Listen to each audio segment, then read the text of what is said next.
Circle of concern. Imagine you're standing in your living room at midnight, scrolling through news headlines that make your chest tighten with worry. Wars in distant countries, economic uncertainty, climate change, political turmoil.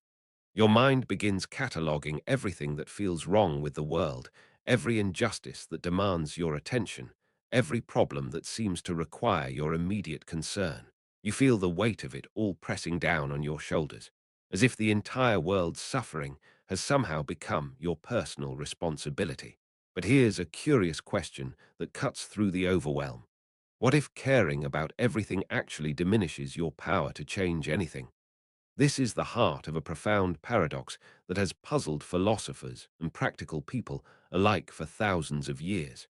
We live in a world that constantly expands our awareness of problems, suffering, and injustices far beyond our immediate reach. Yet our actual capacity to influence these distant troubles remains fundamentally limited. The more we try to hold the entire world in our circle of concern, the more scattered and ineffective our efforts become. It's a strange contradiction that caring deeply about everything might actually prevent us from caring effectively about anything. The ancient Stoics understood this tension with remarkable clarity. They observed that human beings naturally want to help, to fix, to improve everything they encounter. You see suffering and you want to alleviate it. You witness injustice and you want to correct it. This impulse is beautiful, fundamentally human, and also potentially paralyzing. The Stoics noticed that when your circle of concern becomes too large, when it encompasses things completely outside your influence, you begin to lose your sense of agency altogether. On one hand, expanding your awareness feels like moral growth. The more you know about the world's problems, the more compassionate and engaged you become as a human being. Knowledge feels like responsibility, and responsibility feels like purpose. On the other hand, this expansion can lead to a peculiar form of suffering where you carry emotional weight for situations you cannot meaningfully impact, leaving you drained and less effective in areas where you actually could make a difference. Consider how this plays out in your daily emotional landscape. You wake up and immediately check your phone, absorbing updates about conflicts, disasters, and crises happening thousands of miles away. Your heart responds as if these distant troubles were happening in your neighborhood, flooding your nervous system with stress hormones meant to mobilize you for immediate action. But there is no immediate action you can take. You're geographically, politically, and practically removed from most of these situations. So your nervous system remains activated while your actual agency remains dormant. The Stoics developed a deceptively simple framework for navigating this modern dilemma. They suggested drawing clear boundaries between what belongs within your circle of concern and what lies outside it. Not because distant suffering doesn't matter, but because your finite emotional and practical resources are most effective when focused on areas where you can actually create change. They recognize that sustainable compassion requires sustainable boundaries.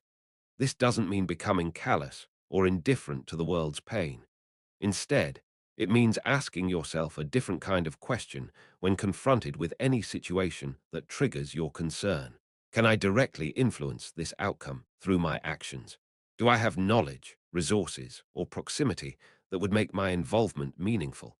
Or am I simply adding this burden to my emotional load without any corresponding increase in my ability to help? The wisdom here reveals itself in how it actually produces more effective compassion, not less. When you focus your concern on your immediate relationships, your local community, your workplace, your own personal growth and health, you begin to discover real leverage. You can actually see the results of your care translated into tangible improvements. A conversation with a struggling friend, volunteering at a local organization, changing your own habits in ways that align with your values. There's something almost mystical about how this focused attention multiplies your impact. You begin to notice that the person whose life you touch directly will touch other lives.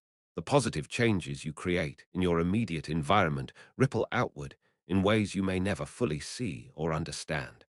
Your circle of concern becomes like a stone dropped in still water, creating expanding circles of influence that reach far beyond your original point of impact. This creates what might be called the paradox of limitation, leading to expansion.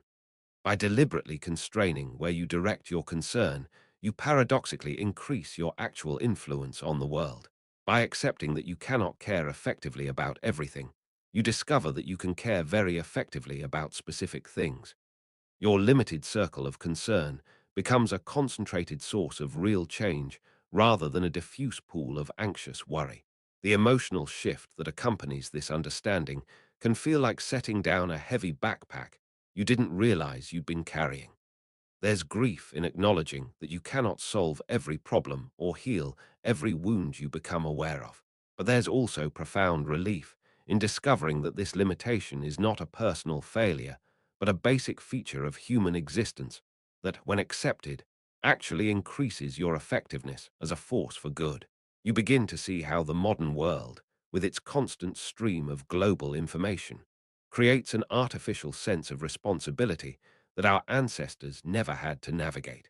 They cared for their families, their tribes, their immediate communities, and through that focused care, human civilization gradually improved. They didn't carry the weight of every distant tragedy, not because they were less compassionate, but because their tools for awareness hadn't outpaced their tools for action. Perhaps the deepest wisdom in understanding your circle of concern lies not in solving the paradox, but in embracing it.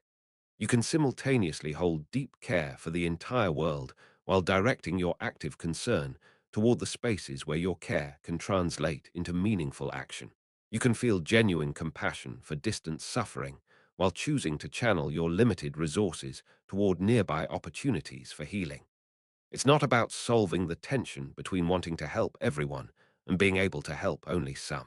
It's about noticing that this tension itself points toward a more sustainable and ultimately more effective way of engaging with a world that will always contain more problems than any one person can address.